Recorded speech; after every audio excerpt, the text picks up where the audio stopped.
Si vous perdez contact avec l'atmosphère qui vous entoure, vous allez mourir, n'est-ce pas? Inconsciemment, votre vie c'est vous contre l'univers. Votre seul problème c'est que votre structure mentale est devenue une pagaille. Vous pouvez facilement la réordonner.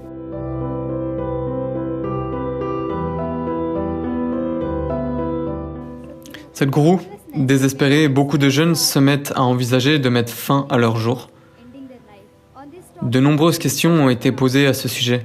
L'une d'elles est celle-ci. Beaucoup de mes amis proches sont suicidaires. Que pourrais-je faire pour les aider à se débarrasser de cette pensée? Et ils ne veulent pas faire de yoga. That's a rider, huh? Alors, on va partir de là. Tout d'abord, qu'est-ce que le yoga? Eh bien, en ce moment malheureusement, même dans ce pays où tout cela a commencé, l'idée que les gens se font du yoga est en fait un écho revenu de la côte américaine. Ils pensent que yoga veut dire se tordre dans des postures diverses, des postures impossibles, que vous devriez ressembler à un reste de pâte.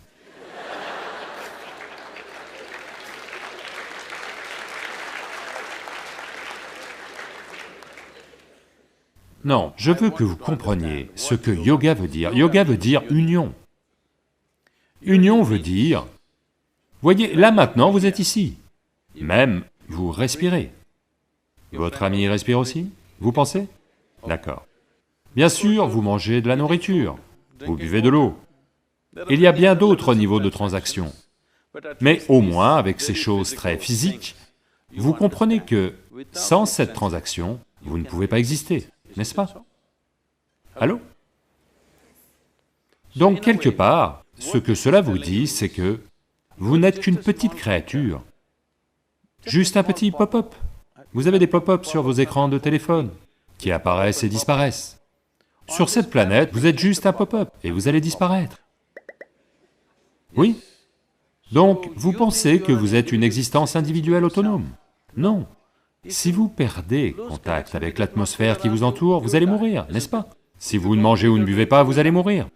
Pas seulement ça, chaque cellule, chaque particule subatomique de ce corps est en transaction. Si la transaction n'a pas lieu, vous ne pouvez pas exister un instant.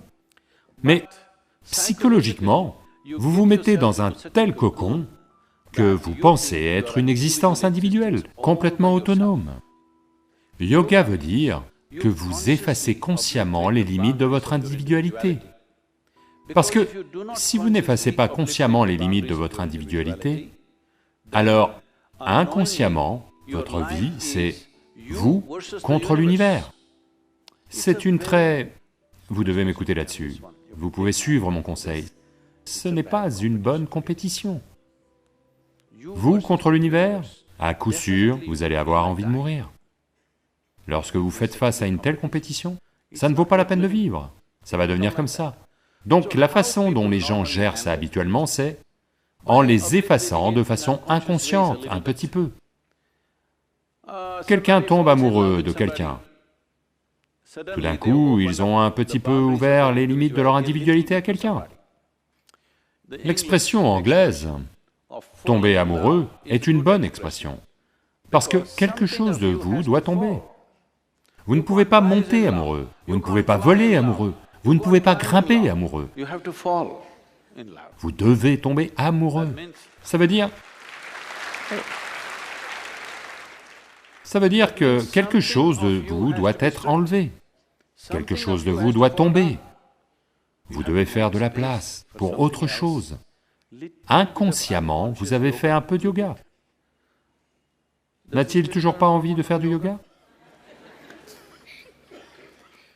Donc ce désir de devenir, de briser les limites, s'il s'exprime de façon très basique au travers du physique, on appelle ça la sexualité.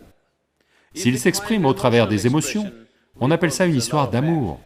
S'il s'exprime au travers du mental, on l'appelle ambition, conquête, ou simplement shopping. S'il s'exprime consciemment, on appelle ça le yoga. Dans votre vie, qu'en pensez-vous? Quoi que vous fassiez dans votre vie, est-il mieux de le faire consciemment ou inconsciemment? Qu'en pensez-vous? Consciemment.